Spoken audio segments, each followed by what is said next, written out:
है और सुशासन की पद्धति पर उन्होंने अपनी लेखनी चलाई। सामाजिक समस्या पर उन्होंने लेखनी चलाई। और आप लोग ये क्षमा करें, परंपरावादी लोग तो वर्ण व्यवस्था, जाति व्यवस्था, सबकी कमियों के ऊपर किसी न किसी रूप में गोस्वामी जी ने अपनी लेखनी चलाई। इसलिए उनका सार्वभौम व्यक्तित्व है, उनका काव्य कालजयी है। लेकिन जब विद्वान के मध्य में शास्त्रार्थ होगा, तुलसीदास जी की चौपाई बोल करके कोई पंडित को चुप करना चाहेगा तो पंडित लोग इतनी जोर से उसको डांटेंगे कि दांती लगा लेंगे। क्योंकि प्रामाण्य का जब विचार होगा तो भले ही इतनी राम कथा है, प्रामाण्य के विषय में सर्वोत्कृष्ट प्रमाण श्रीमद् वाल्मीकि रामायण का ही होगा। जब विद्वानों में विवाद होगा, शास्त्रार्थ होगा, तो आखिर निर्णय कौन करेगा? श्रीमद् वाल्मीकि रामायण। जितने भी साहित्य हैं सबका मूल स्रोत यही है। स्वयं वाल्मीकि जी ने कहा, काव्य बीजम सनातनम, ये सकल काव्यों का बीज है, केवल राम कथा का ही नहीं है। भगवान वेद व्यास के लिए कहा जाता है कि व्यासोच्छिष्टम जगत सर्वम, लेकिन वेद व्यास जी महाराज ने भी जब साहित्यिक संरचना आरंभ की तो वाल्मीकि जी से बहुत कुछ सिखाया उन्होंने। और बाद के कवि तो सीखे ही है, तो बच्चा है, सब बच्चे हैं। सबने कृतज्ञता का ज्ञापन किया है भगवान वाल्मीकि के प्रति। तुलसीदास जी की जो रामायण है निरंतर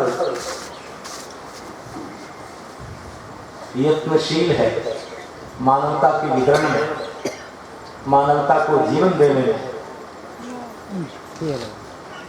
तो क्यों नहीं आज पूरी की पूरी कथा गोष्ठी के नाम से ही समर्पित हो? आज क्यों नहीं भगवान वाल्मीकि ऋषि भी तुलसीदास जी की रामायण सुने? तो तुलसीदास जी की रामायण पर जिन महाग्रंथों का प्रभाव है, उत्स के रूप में, बीज के रूप में वाल्मीकि रामायण फैली है। यदि आप थोड़ा भी सही ढंग से रामायण पढ़ते हैं, अनुसंधानात्मक ढंग से पढ़ते हैं, सोचते हैं, समझते हैं, तो आप देखेंगे कि हनुमान नाटक का बहुत प्रभाव है, अध्यात्म रामायण का बहुत प्रभाव है और श्रीमद् भागवत जी का बहुत प्रभाव है। रामचरितमानस की संरचना में 3 ग्रंथों की बड़ी भूमिका है। कहीं कहीं तो श्लोक का शब्दानुवाद तुलसीदास जी ने रख दिया। हनुमान नाटक के सारे भाव वो इसलिए हनुमान जी ने स्वयं कहा था, हे भगवान वाल्मीकि, आपने मुझे मेरी रामायण को समुद्र में बहाने के लिए तो कह दिया, लेकिन मेरे ही भाव को व्यक्त करने के लिए आपको कलिकाल में अवतार लेना पड़ेगा तुलसीदास के रूप में। और जिसका संकेत भक्तमालकार करते हैं कि कलिकुटिल जीव निस्तार हित वाल्मीकि तुलसी भय। महर्षि वाल्मीकि ही तुलसीदास के रूप में प्रकट हुए। हनुमान जी के कथनानुसार हनुमान नाटक के सुंदर सुंदर ललित ललित मनोहर मनोहर भावों को प्रस्तुत करने के लिए तुलसीदास जी महाराज प्रकट हुए। तुलसीदास जी की रामायण की एक और विशेषता है, भाषा सरल है, सुबोध है, सद्य हृदय को स्पर्श कर लेती है। वस्तु की संरचना तुलसीदास जी की बहुत जबरदस्त है। एक तो जितने भी दर्शन थे उन दिनों, सभी दर्शनों का समन्वय तुलसीदास जी में प्राप्त होता है। अब दर्शन की बात में क्या बताऊं, आपको कितना समझ में आएगा भगवान जाने। अद्वैत दर्शन, विशिष्टाद्वैत दर्शन, माध्वाचार्य महाराज का द्वैत दर्शन, निम्बार्काचार्य का द्वैताद्वैत दर्शन और चैतन्य महाप्रभु का अचिंत्य भेदा भेदभाव, और शंकराचार्य का द्वैत दर्शन तो मैंने पहले ही उच्चारण कर दिया, रामानुजाचार्य का विशिष्टाद्वैत दर्शन और वल्लभाचार्य महाराज का श्री विष्णु स्वामी जी का द्वैत विशुद्धाद्वैत दर्शन, तुलसीदास जी के इस महाग्रंथ में सबका समन्वय दिखाई देता है। वो अद्वैत की बात भी करते हैं और कहते हैं सौते ताही तो ही नहीं भेदा, बारी बीच इवदावही वेदा। जीवात्मा परमात्मा की एकता का प्रतिपादन करते हैं तुलसीदास जी कि जीव ब्रह्म ही है, सो तय ताही तो ही नहीं भेदा, तुम में और उसमें कोई भेद नहीं। यही तो अर्थ है। कैसे भेद नहीं? बारी बीच इवदावही वेदा, इसे जल और तरंग में कोई भेद नहीं। तरंग जल के अतिरिक्त क्या है? जल का ही तो विकार है। जल ही जब विक्षिप्त होता है, जब क्षुब्ध होता है तो तरंगाकार हो जाता है। वही जब माया से आबद्ध हो जाता है शुद्ध चिन्मय तत्व, तो जीव के रूप में संसार में आता है। जीवात्मा परमात्मा एक है, ये शंकराचार्य का सिद्धांत है। ब्रह्म सत्यम जगन मिथ्या, जीवो ब्रह्म ही बना पड़ा। और ब्रह्म सत्य का प्रतिपादन तो भोले बाबा से ही करवा दिया। कह दिया कि सब यह जो संसार है सत हरि भजन, जगत सब सपना। ये हमारे मत में ठीक नहीं। हम विशिष्टाद्वैती हैं, हम शंकराचार्य से हमारा 36 का आंकड़ा, 36 का सिद्धांत के नाम पर। भाई व्यक्ति सिद्धांत से ही जीता है। लेकिन तुलसीदास जी का प्रयास देखिए, मधुसूदन सरस्वती के साथ उठने बैठने के कारण वाराणसी में, जिस तुलसीदास जी के लिए मधुसूदन सरस्वती ने लिखा है, ओह संस्कृत का विद्वान ऐसा लिख रहा है, आनंद कानने विस्मिन जंगमस तुलसी तरुहु कविता मंजरी यस्य राम भ्रमर भूषिता। इस आनंद कानन वाराणसी में एक जंगम तुलसी का वृक्ष है, जो सर्वत्र चलता फिरता तुलसी का पौधा है, जिसकी सुंदर कविता रूपी मंजरी राम रूपी भ्रमर से सुशोभित होती रहती है। ये इस समय के सबसे बड़े दार्शनिक अद्वैत सिद्धि जैसे महाग्रंथ को लिखने वाले परम पंडित मधुसूदन सरस्वती की पंक्ति है, श्रीमद् गोस्वामी तुलसीदास जी की शान में, उनके सम्मान में। तो अद्वैत मत यत्र तत्र प्रकट हुआ और विशिष्टाद्वैत मत भी है। ईश्वर अंश जीव अविनाशी। तो स्वामी जी कहते हैं ईश्वर और जीव में भेद है। ईश्वर जीव ही भेद गाँव का जो सबके रह ज्ञान एक रस, ज्ञान अखंड एक सीतावर, माया अवश्य जीव सदराचर। ये सब भेद प्रतिपादन करने वाले वचन हैं। जीवात्मा परमात्मा में भेद। तो तुलसीदास जी के साहित्य में हम देखते हैं उस समय के जितने दार्शनिक थे,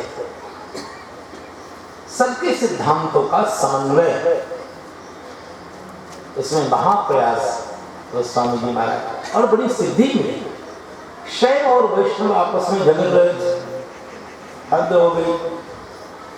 तुलसीदास जी महाराज नहीं होते, उत्तर भारत में प्रकट नहीं होते, तो न शैव विष्णु मंदिर जाते हैं, न वैष्णव शिव मंदिर में जाते।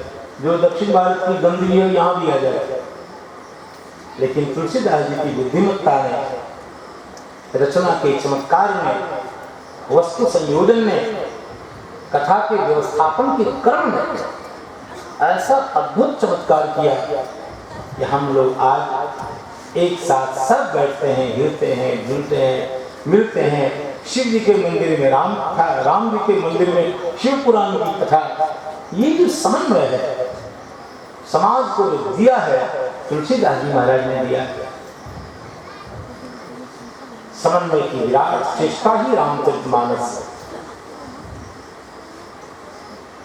तुलसीदास जी की एक अद्भुत बात और सुना दूंगा, क्योंकि देखो ये तो, लेकिन चलो क्या दिक्कत है, आज तो तुलसीदास जी की शान में हम बैठे हैं।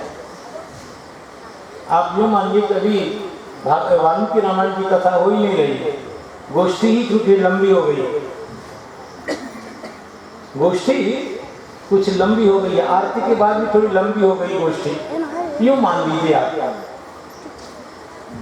इच्छा तो थी मेरी कि मैं गोष्ठी में सम्मिलित हूँ, मेरी भावना बहुत, लेकिन आप जानते हैं कि हमारे पास आने जाने का कुछ ऐसा प्रपंच लगा रहता है। अब किसी को कहें कि मेरे जल्दी जल्दी थोड़ा सा अच्छा नहीं लगता है, लेकिन मैं सुन रहा था। आप यदि पूछोगे तो मैं सब बता दूंगा कि किसने क्या क्या कहा। मैं लोगों से बतियाता भी रहता हूँ, लेकिन अलर्ट बहुत रहता हूँ।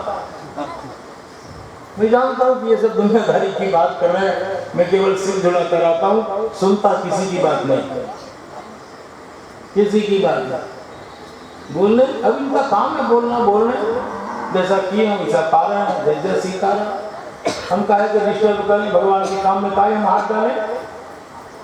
कान कहाँ रखना चाहिए? भगवान की कथा में, एकदम सही जगह है। इनका अपना राम सलाम हो रहा, ठीक अच्छा, किसी का नहीं सुनते हैं, सुनते हैं केवल सीताराम सीताराम। समझ लीजिए, आगे भी जो सुनाने के लिए आएंगे वो भी समझ लीजिए। हम क्या सुनेंगे? भगवान सुनेंगे, जो समर्थ है वो सुनेंगे। तो तुलसीदास जी की एक और विशेषता वो ये कि तुलसीदास जी ने 4 घाट की जो संयोजना की, शति सुंदर संवादवर गोचे विदिचा तही पावन सुबल सत घाट मनोहर चार। श्री पूरी चरण श्री हरिदास जी महाराज ने टिक लगा दिया, आशीर्वाद दे दिया कि आपने बिल्कुल सही सही कहा है। ये तुलसीदास जी की बहुत कौशल है। उन्होंने कहा धर्म निरूपण ब्रह्म निरूपण धर्म विधि वर्ण तत्व विभाग गान भक्ति भगवंत के संयुक्त ज्ञान विराग। इस पंक्ति में भी सकल दर्शनों का समन्वय दिखाई देता है। तुलसीदास जी महाराज ने 4 घाटों की व्यवस्थापना की। प्रथम घाट जो है वह कर्म घाट। ये प्रेरणा तुलसीदास जी को गीता से मिली। आखिर ये सेटिंग कहां कैसे गोस्वामी जी ने की? गीता जी की जो सेटिंग थी उसी से प्रभावित होकर के तुलसीदास जी महाराज ने अपनी रामायण में सोचा कि ये काम करते हैं। वैष्णव तो हम हैं, और वैष्णव है तो वैष्णव सिद्धांत को हमारी रामायण में प्रकट होना ही चाहिए। तो सबसे पहले कर्म घाट है, जिसमें याज्ञवल्क्य और भरद्वाज जी को वक्ता और श्रोता के रूप में सेट कर दिया। जब ज्ञान घाट आया तो ज्ञान कांड के परम आचार्य इन दिनों भगवत्पाद शंकराचार्य महाराज थे, और शंकराचार्य शंकर भगवान के अवतार ही माने जाते हैं। वहां भगवती अन्नपूर्णा परामदास ने पार्वती माता को श्रोता और भगवान शंकर को वक्ता बना दिया। जो भी ज्ञान विषय का निर्णय होगा ये करेंगे। जब भक्ति की बात आई तो उन्होंने श्री काग जी को, कागभूषुंडी जी को और गरुड़ जी को भक्ति घाट का, ऐसे तो रामायण लोग गौ घाट और राजघाट और अमुक घाट भी बोलते हैं, तो वो दार्शनिक लोग जो नहीं है, जो बहुत कम जानते सुनते समझते हैं, उनके लिए बात बहुत अच्छी है, पौष्टिक है। लेकिन कई विद्वान के बीच में बोले तो डांट टपट करके ठीक ठाक कर देगा, क्योंकि ये शास्त्रीय बात नहीं मानी जाए। तो जो भक्ति घाट है, जो भक्ति का तट है, तो भक्ति सिद्धांत का प्रतिपादन करने के लिए उन्होंने क्या किया? श्री कागभूषुंडी जी को वक्ता और श्री गरुड़ जी महाराज को श्रोता बना करके भक्ति सिद्धांत का उत्पादन किया। एक सिद्धांत और बच गया, जिस सिद्धांत का नाम था शरणागति सिद्धांत। इसी को विद्वानों की भाषा में प्रपत्ति कहते हैं। साधारण लोग जिनको बहुत कम आता है ज्ञान, सही शब्दों का प्रयोग नहीं ज्ञात है, तो लोग इसको शरणागति बोलते हैं। लेकिन विद्वान किसी को प्रपत्ति बोलते हैं। तो प्रपत्ति घाट के आचार्य कौन हो? तो जिनका सिद्धांत हो प्रपत्ति। और आपको पता है रामानुजाचार्य महाराज का जो अपना सिद्धांत है, भगवान श्री रामानंदाचार्य महाराज का जो अपना सिद्धांत है, आज किसी वैष्णव से पूछिए कि आपका सिद्धांत क्या है, वो ये तो बता देगा कि विशिष्टाद्वैत सिद्धांत है। लेकिन आप कोई पूछे कि आप जो भगवान की उपासना करते हैं, भगवान के प्रति जो आपका भाव है, उसका शास्त्रीय आधार क्या है, तो आप यदि पंडित हैं तो आपको ये उत्तर देना चाहिए कि शरणागति अथवा प्रपत्ति। प्रपत्ति और भक्ति में अंतर है। मैं बार बार इस विषय का प्रतिपादन कर रहा हूं। प्रपत्ति शब्द का अर्थ है हे भगवान, मोक्ष के लिए शास्त्रों में जितने उपाय बताए गए, उन सकल उपायों को करने में मैं असमर्थ हूं और मैं आपको ही अपना उपाय और उपेय दोनों मानता हूं। ननिंदितम कर्मदस्ति लोके सहस्रशो यन्नमया विधायि सोहम विपा